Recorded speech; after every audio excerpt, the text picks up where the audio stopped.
Hello दोस्तों, स्वागत है आप सबका अपना चैनल टेंथ मस्ती में। मैं हूं सुखदेव कुमार।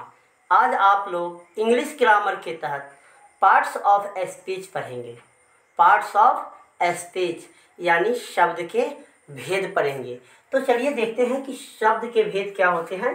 शब्द भेद भी इसको लिख सकते हैं। शब्द के भेद, शब्द के भेद, शब्द भेद यानी पार्ट्स ऑफ स्पीच क्या होता है। तो इसके लिए डिफिनेशन इसका है कि all the English words are divided into 8 groups according to the work they do in a sentence. Each group is called parts of speech. तो चलिए इसको हम लिखते हैं। पार्ट्स ऑफ स्पीच को all the English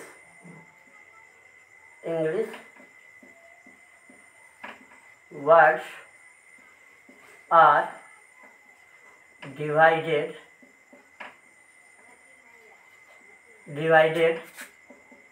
into 8 groups. 8 groups. All the English words are divided into 8 groups according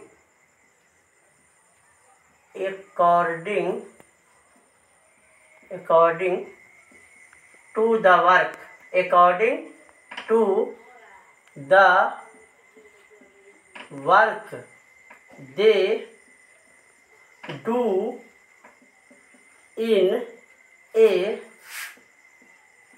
sentence.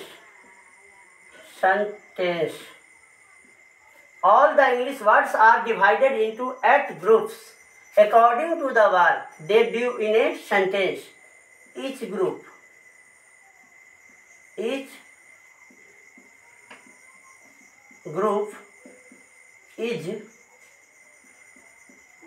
called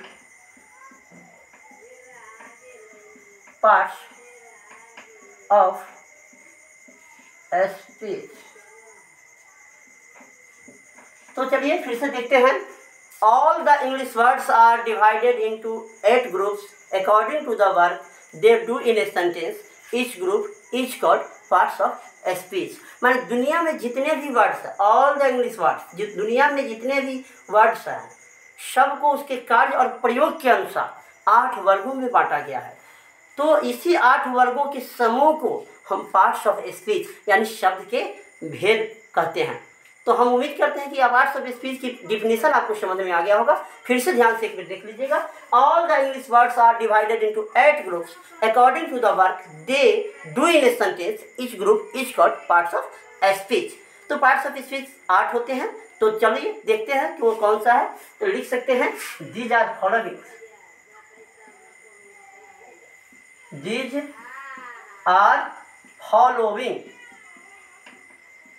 These are following माने वे कौन कौन है देखिएगा। एक में है नाउन जिसको संज्ञा बोलते हैं। 2 में है प्रोनाउन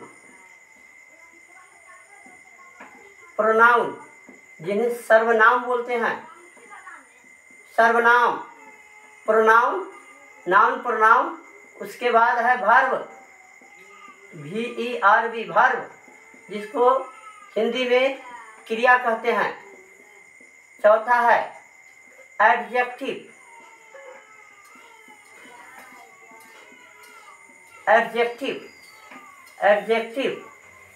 विशेषण हुआ। एडजेक्टिव को विशेषण। हाँ, तो देखिए एडजेक्टिव के बाद होता है एडवर्ब।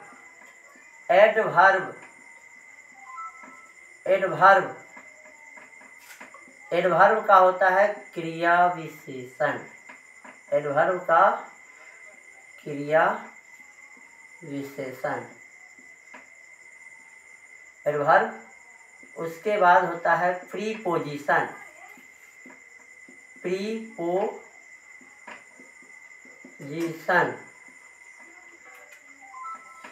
संबंध बोधक अव्यय, संबंध बोधक अव्यय। प्रीपोजिशन के बाद होता है कंजंक्शन, JUNCTION, कंजंक्शन माने होता है समुच्चय बोधक, समुच्चय बोधक अव्यय। और लास्ट होता है interjection,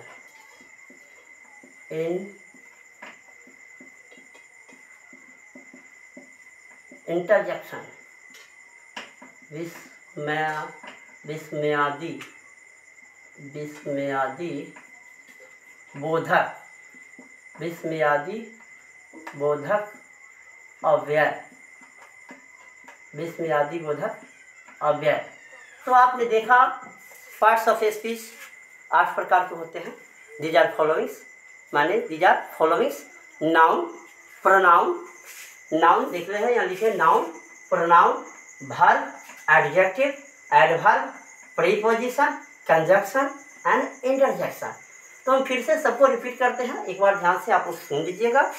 parts of speech, parts of speech शब्द भेद। तो all the English words are divided into 8 groups according to the work they do in a sentence. Each group is called parts of speech. All the English words are divided into 8 groups according to the work they do in a sentence. Each group is called parts of speech. दुनिया में जितने भी word हैं, जितने भी English word हैं, सबको उसके कार्य और प्रयोग के आधार पर 8 वर्गों में बांटा गया है। इसी 8 वर्गों के समूह को हम शब्द भेद यानी पार्ट्स ऑफ स्पीच कहते हैं। और पार्ट्स ऑफ स्पीच 8 प्रकार के होते हैं। तो दीज आर फॉलोइंग्स माने वे निम्नलिखित हैं: noun, pronoun, verb, adjective, adverb, preposition, conjunction और इंटरजेक्शन। हिंदी भी जान लीजिए। नाउन को संज्ञा कहते हैं, प्रोनाउन को सर्वनाम कहते हैं, वर्ब को क्रिया कहते हैं, एडजेक्टिव को विशेषण कहते हैं, एडवर्ब को क्रिया विशेषण कहते हैं, प्रीपोजिशन को संबंध बोधक अव्यय कहते हैं और कंजंक्शन को समुच्चय बोधक अव्यय, और लास्ट है इंटरजेक्शन जिसको विस्मयादि बोधक अव्यय कहते हैं। तो हम उम्मीद करते हैं कि इंग्लिश ग्रामर के तहत पार्ट्स ऑफ स्पीच आपको बहुत अच्छे से समझ में आ गया होगा। और पार्ट्स ऑफ स्पीच का 8 जो होता है वह एक एक करके हम अगले वीडियो में पढ़ेंगे। इससे पहले यदि आपको मेरा चैनल अच्छा लगता है, इस चैनल को सब्सक्राइब करें, लाइक करें, कमेंट करें, दोस्तों से शेयर करें। मिलते हैं अगले वीडियो में। Thank you for watching.